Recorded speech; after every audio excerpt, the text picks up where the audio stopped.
Welcome to the deep dive. Today, we're strapping in for a close look at something truly intriguing from Rolex. Oh, yeah. What have we got? The latest version of their GMT-Master 2 in Everose gold. Now, a gold Rolex sports watch is already, a statement piece. For sure. Heavy hitters. But this one's taken a fascinating detour, and we're here to explore exactly what makes it tick and, well, what makes it stand out. Absolutely. Because for Rolex, a brand that usually favors subtle evolution, right? Mm-hmm. Tiny steps. Yeah, exactly. Introducing this new dial to the Everose Gold GMT-Master 2, the reference 126715CHNR, it feels like a more deliberate move. Okay, let's unpack this. When you think Rolex sports watches, so often it's a black dial, isn't it? Almost always. Yeah. Submariner, Explorer. It's practically ingrained, and the GMT-Master 2 line, specifically the color options, have been, well, surprisingly limited. Yeah, you had the white gold ones, the Pepsi with that lovely blue dial, or the Meteorite, which is amazing. And the newer green and black bezel one, Yeah. the lefty. Oh, right, the Sprite. But mostly black. Even the Everose root beer, which people love. Always black dial. Until now. And that's interesting because even with precious metal sports watches, Rolex has kind of stuck to that classic look. They have? The original Everose root beer, it kept that black dial. So this new direction with the 126715CHNR and this, well, different dial, it makes you wonder. Exactly. And that's our mission today. We want to go a bit deeper than just describing a new watch. Right. What's the significance? Yeah, what does this new dial material really mean? Is it just a cosmetic thing, or does it hint at something bigger? And I suppose for listeners thinking about this kind of watch, is it a compelling alternative? Does it make you choose differently? That classic black or something bolder? It really poses that question, doesn't it? That timeless, almost understated thing you get with black, even in gold. Or something visually, arresting, something different. So the key change, the thing we're really dissecting, is this Tiger iron dial. Mm-hmm. On the existing Everose Gold GMT-Master 2 platform, it's important to be clear. The basics, the mechanics, the case. That's the same 126715CHNR we knew. Right. The real story is the face. Exactly. So we're still talking about that beautiful, solid 18K Everose gold case. And remember, that's Rolex's own alloy. Their special recipe, yeah. Meant to resist fading. Which is a real thing with some rose golds over time, so that's a plus. And it's the familiar 40mm oyster case. Great size, really comfortable for a lot of people. Yeah, very wearable, 11.9mm thick, so it's got presence but isn't like overly chunky. You've got the triplock crown, screw down, crown guards, all very robust. Standard Rolex tool watch DNA, even in gold, 100 meters water resistance, solid screw down case back too. And protecting that new dial, sapphire crystal. Yep, sapphire, super scratch resistant. AR coating underneath helps with glare. And the Cyclops lens over the date at 3. Can't miss that. Love it or hate it, it's signature Rolex. Right. And the bezel, that's the same too, the brown and black Cerachrome. Correct.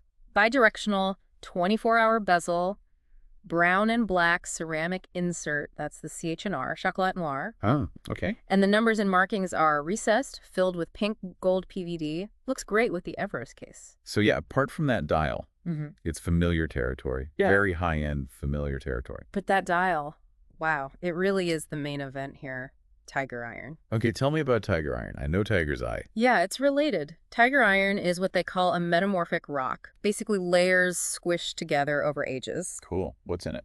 It's got tiger's eye, which gives those sort of shimmering golden orange bands, that Chattering-sea, cat's eye effect. Right, got light plate. Then you've got red jasper in there, adding these richer reddish colors, and also silver hematite. Hematite, And like the metallic stone. Exactly. So you get these darker, almost metallic-looking streaks or flecks running through it. It's a real mix. Wow, so it's not just a color. It's got pattern, texture, depth. Absolutely. And because it's a natural rock formation, every single dial is going to be slightly different. Ah, so each one is unique. I like that. Totally unique. The way those golden tones mix with the reds and the silvery bits, it creates this really dynamic, vivid look. It definitely gives the watch a whole new energy, a different character. But how does that play with the gold hands and markers? Are they still pink gold? Yep. Pink gold hour markers, pink gold hands. They stand out clearly against the dial patterns. And they've got the chromolite lume, I assume. Oh, yeah. Gotta have the lume. Rolex's blue glowing chromolite, still practical, easy to read in the dark. And the date at 3 with the Cyclops is still there. Still there. The pink gold accents really pick up the warmth in the tiger iron. It ties it all together beautifully. But yeah, the date window just reminds you, underneath the exotic face, it's still that functional GMT-Master too. Our sources mentioned it brings a fresh energy to the design. And I can totally see that now. It's like taking something classic and adding this wild, natural element. For sure. But it does bring up that question, like you said. If you were buying the classic black dial root beer or this tiger iron version, especially apparently there's like a 4,000 euro price difference. Yeah, that premium is significant. It reflects the rarity of the material, probably the difficulty in working it. Cutting and finishing stone dials isn't simple. Right, it's not just printing a color. Exactly. So you're paying for that uniqueness, that natural artistry, basically. Is it worth the extra cost? That's purely down to personal taste and what you value in a watch. Okay, let's talk about the engine inside. What's powering this? Is it something new? No, same reliable workhorse. It's the caliber 3285. That's the in-house automatic movement Rolex uses across the current GMT-Master 2 line. So, tried and tested. Definitely. And it's a great movement. Offers that true GMT functionality. Remind me what that means exactly. It means you can adjust the main hour hand to your local time independently, forwards or backwards in 1-hour jumps, without stopping the watch or messing up the minutes, seconds, or the 24-hour GMT hand. Ah, right. Super handy for travel. Change time zones easily. Exactly. Much cleaner than older GMT systems. And Rolex has packed it with their tech, right? Like the Chronergy Escapement. What's the deal with that again? The Chronergy Escapement is basically Rolex's optimized version of the traditional Swiss lever escapement. It's more efficient. More efficient means? Better use of power, which helps contribute to the long power reserve and maintains accuracy more consistently. Plus, it's made of nickel phosphorus, so it's highly resistant to magnetism. Ah, magnetism. Always a factor these days with phones and laptops. Totally. And speaking of that, it also has their blue parachrome hairspring, also anti-magnetic, and it handles temperature changes and shocks really well, keeps the timekeeping stable. And the Paraflex shock absorbers. Yep, that's Rolex's own shock protection system, just adds to the overall toughness and reliability for everyday knocks and bumps. So beneath the pretty rocky face, it's still a properly robust high-tech machine. Absolutely. It runs at 28,800 vibrations per hour, standard 4 Hz frequency for a smooth seconds hand sweep, and gets around 70 hours of power reserve. 70 hours, that's pretty good. Yeah. Friday off, Monday on, still ticking. Yep, very convenient. And of course, it's got the Rolex seal of approval. Yeah. The superlative chronometer thing. Right. That means it's tested by COSC, the official Swiss body, Right. and then Rolex does its own even stricter tests after casing the movement. What kind of accuracy are we talking? They guarantee NEC2 plus 2 seconds per day, which is incredibly tight, way better than standard chronometer specs. Impressive. And they back that up with a warranty. 5-year international warranty, standard for Rolex now. Okay, let's shift to the bracelet, because the bracelet is such a big part of a Rolex feel. It's the Everose Gold Oyster bracelet, right? Correct. The classic 3-link oyster design. Very strong, very comfortable. And in this case, solid 18K Everose gold throughout matches the case perfectly. It's such an iconic look. You see that bracelet, you know it's a Rolex. For sure. It's been around forever, refined over time, just works. Great balance of sporty and luxurious. And the clasp.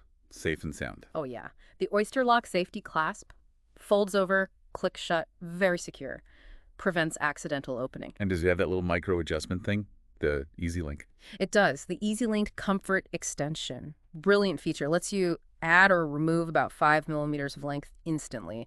No tools needed. Ah, that's great for when your wrist swells a bit in the heat or something. Exactly. Just a quick flip inside the clasp. Super practical for daily comfort. Right. The big question then. Price. You mentioned the premium for the dial. What's the total? The Everose Gold Tiger Iron model, the 1267 FHNR0002, is priced at 50,850 euros. Okay, 50,000 euros. Definitely up there. Yeah. It's firmly in the heavy luxury category. As the sources say, it's a standout piece for those seeking something extravagant. You're paying for the gold, the brand, the movement, and now this unique kind of rare natural stone dial. Precisely. All those elements together command that price. And interestingly, our info mentioned there's also a yellow gold version with the tiger iron dial too. That's right. Reference 126718GRNR. Also tiger iron dial, but in yellow gold, priced slightly less at 48,850 euros. Huh. So they're really leaning into this tiger iron thing, offering it in both their main gold colors. Seems like it. Suggests they see real demand for these more, let's say, expressive dials in their precious metal range. It's not just a one-off experiment, perhaps. Interesting. It broadens the appeal, maybe. Different gold tones, same unique dial concept. Yeah, it caters to slightly different tastes within that high-end market. The price difference probably just reflects the cost of the alloys themselves. Okay, so let's wrap this up. To bring our deep dive to a close, the main takeaway really is the introduction of this Tiger Iron dial. Definitely the headline news. It's a bold, exotic choice for the Everose Gold GMT-Master 2. Gives a completely different personality compared to the traditional black dial. Absolutely. It's visually striking, very individual, a real departure for a Rolex sports model. This dial, with its geological story and unique patterns, Yeah. it's a strong proposition for someone who wants their luxury watch to be a bit different, right? To really stand out. Totally. It blends that top-tier Rolex engineering and status with something genuinely rare and, well, natural from the earth. And that kind of leads to our final thought. Yeah. Something for everyone listening to view on. You've got the precious metal, the amazing mechanics, and now this slice of actual geology on the dial. What does this really tell us about where luxury watches are heading? Good question. Is this desire for uniqueness, for something beyond the standard options, just a passing fad? Or could it mean even a powerhouse like Rolex is willing to get a bit more adventurous, maybe more visually expressive going forward? It certainly makes you wonder, doesn't it? Are we going to see more stone dials, more unusual materials, or is this a special case? Yeah, definitely some food for thought there. Is it a trend or a sign of bigger changes? Thanks for exploring this new horizon with us on The Deep Dive.